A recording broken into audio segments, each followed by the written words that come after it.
عثمان شامی صاحب، آپ کی نظر میں جو ملا متقی صاحب کا متکبرانہ انداز ہے، اس کے پیچھے کس کی شے ہے، اور یہ جو تناؤ جاری ہے مغربی بارڈر پر، اس کا حل کیسے ممکن ہے؟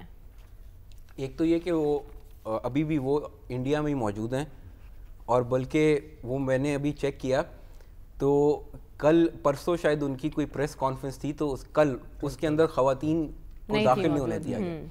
تو وہ بڑا ہنگامہ ہوا انڈیا میں، کیونکہ انڈیا کہنے کو ایک سیکولر ملک ہے. تو اب یہ بھی ایک عجیب سا کلیش پیدا ہو گیا کہ طالبان اور ان کے جو معاملات سفارتکاری چل رہی ہے.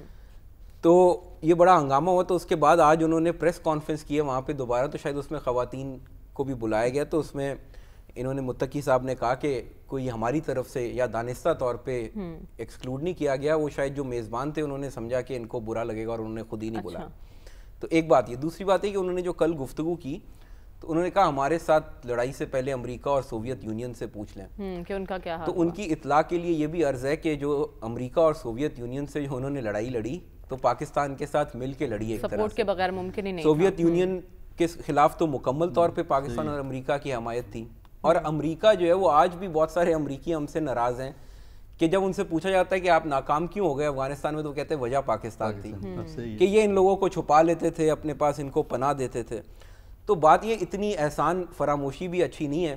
ہم امریکہ کے ساتھ جو ہے وہ کھل کے لڑ تو نہیں سکتے تھے، لیکن ہم نے ان سے تعلقات کا جو ہے وہ پاس رکھا اور ان کی مدد بھی کی اس سارے عرصے کے دوران. اور اگر پاکستان نہ ہوتا تو شاید یہ سروائیو نہ کر سکتے.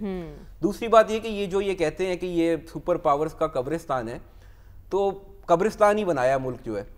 یعنی یا تو وہاں پہ کوئی تعلیم کسی نے حاصل کر لی ہو، کوئی انفراسٹرکچر ڈیولپ ہو گیا ہو.